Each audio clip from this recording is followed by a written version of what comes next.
Bang Refli. Waalaikumsalam. Bang Refli adalah salah satu yang mempraktekkan work from home. Iya. Ini sudah stay at home juga. Jadi kan Presiden sudah memutuskan untuk melakukan darurat kesehatan masyarakat. Iya.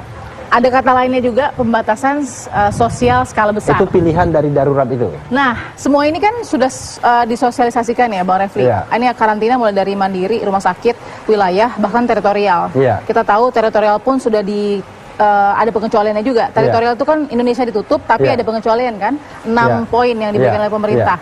Nah, pertanyaannya Bang Refli, siapa yang punya tanggung jawab penuh untuk memastikan mana yang harus dikarantina? Mandiri, rumah sakit, wilayah sampai teritorial. Di tangan siapa itu ada? Iya, kalau kita lihat undang-undang ya, semua itu adalah kewenangan pemerintah pusat. Oke. Nah, tentu kan kalau kita bicara tentang kewenangan pemerintah pusat, dalam melaksanakan kewenangan tersebut, pemerintah pusat bisa dibantu oleh pemerintah daerah, ya, dan pihak-pihak terkait. Nah, pihak terkait itu misalnya bea cukai, ya, kemudian macam-macam lah. Kata bisa ini adalah kewajiban atau juga masih imbauan bagi pemerintah daerah atau pemerintah provinsi untuk bertanggung jawab melaksanakan PSBB ini? Iya, kewajibannya itu ada di pemerintah pusat. Tetap ada di pemerintah pusat, karena ini kan sebuah kondisi darurat nasional, bukan darurat parsial ya. Jadi deklarasi adanya bahwa ini adalah darurat kesehatan masyarakat itu deklarasi secara nasional, tentu tanggung jawabnya ada di pemerintah pusat. Nah, hanya kan yang namanya bernegara itu tentu harus ada koordinasi antara pemerintah pusat dan pemerintah daerah. Nah, koordinasi lalu kemudian sinkronisasi, ya kan, baik itu vertikal maupun horizontal itu tetap harus diadakan. Bahkan antara kementerian pun harus ada koordinasi. Bolehkah Pemda, pemerintah daerah atau Pemprov, pemerintah provinsi, bolehkah memutuskan karantina wilayah jika pemerintah pusat tidak mampu atau tidak sanggup untuk memenuhi kebutuhan logistik wilayah tersebut? Tidak boleh, karena kewajiban itu adalah kewajiban pemerintah pusat. Yang boleh adalah pemerintah daerah itu mengajukan, meminta pada pemerintah pusat agar menetapkan suatu wilayah itu dikarantina. Misalnya wilayah apa saja, wilayah DKI, maka Gubernur Anies minta kepada Presiden, mungkin melalui Menteri Kesehatan, karena keputusan itu di Menteri Kesehatan, agar wilayah DKI itu di lockdown, di karantina wilayah. Memang tidak sama dan sebangun istilah lockdown sama karantina, tapi kurang lebih sama, yaitu menutup wilayah DKI Jakarta. Karena sudah ditutup, maka orang tidak bisa bergerak keluar DKI, kan begitu, yang di dalam DKI. Tetapi orang dalam DKI sendiri sudah ada yang terpapar virus ini. Nah, yang mereka yang terpapar virus ini tentu harus diisolasi, ya, ada karantina sendiri. Ya, entah itu barangkali karantina rumah atau karantina di rumah sakit. Istilahnya bukan karantina rumah sakit, tapi mereka di karantina diisolasi, gitu ya? Di rumah sakit atau diisolasi di rumah.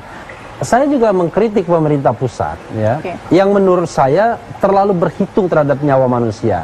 Pemerintah sendiri punya ketakutan sendiri, yang menurut saya nggak beralasan, yaitu ketakutan terjadi riot. Loh, masa pemerintah sendiri yang kemudian seperti mengkampanyekan, awas loh nanti ada kerusuhan dan lain sebagainya. Kan nggak begitu harusnya. Mestinya pemerintah mengamankan, menenangkan, menyamankan bahwa kita akan mulai memerangi COVID-19. Semua di rumah, kecuali petugas, selama 14 hari mereka yang keluar rumah kami akan tindak dengan tegas. Tapi akan kami persuasi. Segala kebutuhan Anda kami akan penuhi. Nah, yang penting deklarasi itu dulu, lalu kemudian minta bantuan pada pemerintah daerah masing-masing agar kemudian pemerintah daerah juga menyuplai itu. Tentu data disuplai, tentu kemudian makanan disuplai dan lain sebagainya. Kalau kita melihat nyawa itu lebih penting dari apapun, saya kira kita tidak punya strategi yang betul-betul kuat, strategi yang tegas untuk mengatasi COVID ini. Yang terjadi adalah menurut saya, ya, yang terjadi adalah pemerintah saat ini sudah ngomong mengenai bagaimana pemulihan akibat dampak dari COVID-19. Padahal COVID-19-nya sendiri masih beredar. Kecuali COVID-nya sudah selesai, lalu kita tahu banyak orang yang kehilangan pekerjaannya. Baru kita bicara pemulihan. Baru kita bicara pemulihannya. baru kita bicara jaring pengamannya. Ya. Sekarang yang kita bicarakan adalah bagaimana mengenyahkan virusnya dulu. Nah, untuk mengenyahkan virus adalah ya harus ada langkah-langkah berani. Harus lockdown katanya, membatasi. Kalau misalnya makin banyak orang yang terpapar, nanti kita nggak akan mampu tenaga medis untuk kemudian menghandle itu. Pemerintah tidak bisa mendorong orang, ya, menyuruh orang, memaksa orang untuk stay di rumah kalau kebutuhannya tidak dipenuhi. Sebenarnya kalau karantina wilayah itu more than enough. Ya. Apalagi ada karantina rumah misalnya, Cukup. more than enough. Cukup. Iya, sangat cukup. Oke. Tetapi memang tadi yang saya katakan, yang namanya pemerintah harus memenuhi kebutuhan pokok orang yang di dalam rumah. Ya. Kalau darurat sipil, semua kewenangan itu diberikan kepada negara. Oke. Membatasi percakapan di media, membatasi percakapan telepon, bisa kemudian membatasi internet, bahkan melockdown televisi dan lain sebagainya, menyuruh orang tinggal di rumah, ya kan? Lalu kemudian macam-macam. Di sisi lain, kebutuhannya nggak ada kewajiban untuk dipenuhi. Pak, prediksi Bang Refli yang akan terjadi tentang apakah akan menunggu kurva itu turun dengan selamat atau justru semakin bahaya? Kita harus mencari langkah yang paling tepat, yang paling berani dengan segala resiko menurut saya untuk mengenyahkan COVID-19 dulu. Soal perhitungan ekonomi, pelambatan pembangunan, citra pemerintahan, mungkin kan begitu, dan lain-lain sebagainya, kita hitung belakangan saja. Menurut saya. Itu solusinya? Iya. Kenapa?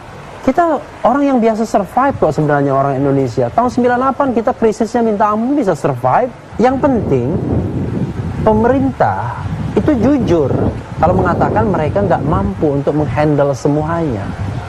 Ya kan? Karena kenapa? Selain dampak hitungan hari ini, kami juga memperhitungkan dampak ke depannya. Kan sustainability pemerintahan dan ekonomi misalnya. Jauh lebih baik. Ketimbang menurut saya sampai saat ini kita diombang-ambingkan tanpa kejelasan strategi pemerintah untuk mengenyahkan COVID-19. Hanya berharap tadi save by the bell. Nah, save by the bell itu adalah menyuruh orang untuk menjaga dirinya masing-masing, pakai masker, ya kan? Lalu kemudian menjaga jarak dan lain sebagainya. Itu bisa dilakukan pada kelompok masyarakat tertentu. Tapi pada kelompok masyarakat yang lain, tukang ojek misalnya, pemukiman padat dan lain sebagainya, susah sekali. Nggak mungkin tukang ojek kemudian dia pakai physical distancing. Tidak mungkin caranya? Warga di rumah petakan bisa punya physical distancing. Bang Refli, terima kasih.